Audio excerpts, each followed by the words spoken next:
Lab में हमने एक रिसर्च सिंपल सी चीज़ की है कि ये अगर इन सारी लाइफस्टाइल्स को अगर हम जोड़ दें, अगर हम इन सब को स्टडी करके एक ही चीज़ निकलता है कि देयर समथिंग कॉल्ड मूवर्स, जो हम बोलते हैं MOVER और S। M है मेडिटेशन, O है ऑक्सीजनेशन, प्राणायाम, V है विजुअलाइजेशन, क्योंकि जो थीटा का पावर है जो वो आता है विजुअलाइजेशन से। तो हर रोज़ हमें मालूम होना चाहिए कि मेरा ये दिन कैसे होगा, मेरा ये अगला हफ्ता कैसे होगा, मेरा साल कैसे होगा, मेरी ज़िंदगी कैसे होगी। अगर हम किसी को पूछ ले वेर आर यू गोइंग, वो एक बस के अगर आप टिकट बिना उसके चढ़ जाओ, उसको पूछो अरे कहाँ जाना है, तो बोलता है मुझे मालूम नहीं है। बस कहाँ तक जाती है मुझे मालूम नहीं है। ऐसी हमारी ज़िंदगी हो गई है। सो विजुअलाइजेशन ऑफ कहाँ पहुँचना है, क्या करना है, वेरी इंपॉर्टेंट। बिकॉज ब्रेन में बड़ी एक इंटरेस्टिंग चीज़ होती है। मान लो मैं विजुअलाइज कर रही हूँ, कोई इमेजिनेशन कर रही हूँ, और एक्चुअली वो मैं टास्क कर रही हूँ। ब्रेन को दोनों में अंतर समझ नहीं आता है।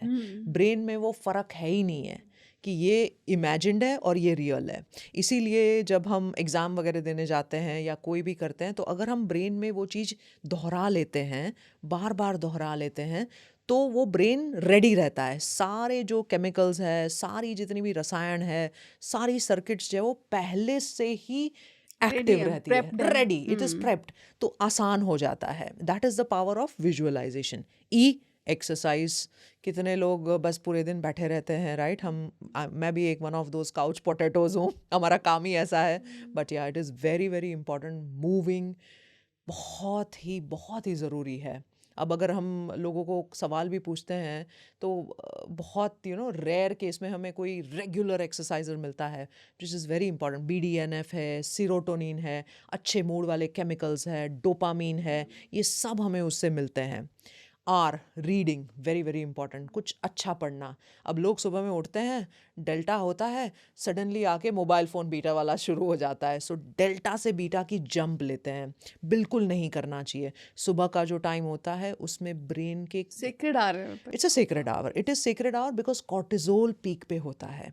आपके पिट्यूटरी ग्लैंड जो मेन ग्लैंड है, मास्टर ऑर्गन है, उस पे सारे जो रसायन तत्व बन रहे होते हैं, those are very important in the morning. And slowly then as your day begins, जैसे जैसे जैसे दिन बढ़ते जाता है, वो अपने आप कैलिब्रेशन करते रहते हैं।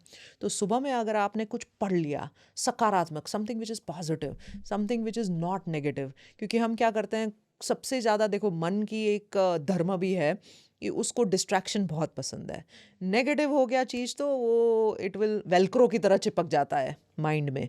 लेकिन पॉजिटिव क्या है? Teflon, it will just go away. तो हमें लगातार उस पर काम करना होगा, हमें पॉजिटिव डालते रहना पड़ेगा।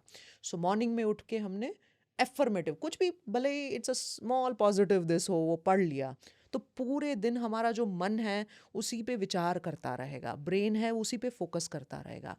एंड एस एस मेरा बहुत ही फेवरेट है, क्योंकि मुझे काफ़ी सारे ये करने पड़े थे to let go of the the emotional hurt pain, या द हर्ट, जो उसको बिल्कुल निकालना, जड़ से निकालने के लिए मुझे काफ़ी काम करना पड़ा था।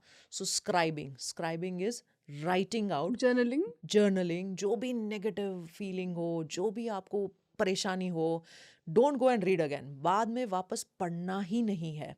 आप जब वॉमिट कर लेते हो तो आप देखते नहीं हो अरे मैंने वॉमिट में क्या किया, because that is not, it's not suppose to be, आपको नहीं करना चाहिए। तो एक बार आपने नेगेटिव फ्लश कर दिया, तो ये सारी चीज़ें जो है ना, वो ये प्री फ्रंटल कॉर्टेक्स को बनाने में, ये जो ग्रीन पार्ट है ना, उसको बनाने में बहुत हेल्प करती है। और स्लोली इमोशनल कंट्रोल, रेगुलेशन जो चाबी है आपकी, मन को जब शांत करना है आप कर सकते हो, फोकस करना है तो फोकस कर सकते हो, कंसंट्रेशन करना है तो कंसंट्रेशन कर सकते हो। तो ये सब कुछ हो पाता है। सो मुझे काफ़ी लोग बोलते हैं आपके 13 गोल्ड मेडल्स है। हाँ, हम बात करने वाले थे। मैंने आपका मन पढ़ लिया। सो आपने इतने सारे काम किया है तो कैसे? सो आई सेड ये बहुत ही सिंपल, इट्स मैथमेटिक्स। समझ लो, फॉर्मूला है। एक बार, जैसे आप पहले हम ऑफ स्टूडियो बात कर रहे थे, right? Commitment which is so important. आज मैंने बस पढ़ाई कर ली, नोइंग इज़ नोइंग, लेकिन डूइंग इज़ डूइंग। करे बगैर कुछ नहीं होने वाला है, it is not going to happen. So in the entire journey मुझे ऐसा लग रहा है कि क्लैरिटी, कि मैं कहाँ जा रही हूँ, कमिटमेंट कि मुझे ये करना है, कंसिस्टेंसी, मुझे रोज़ लगातार बिल्ड करना है, करना है। तब जाके मास्टरी आती है। और यही मैंने इन पीक परफॉर्मर्स से सीखा।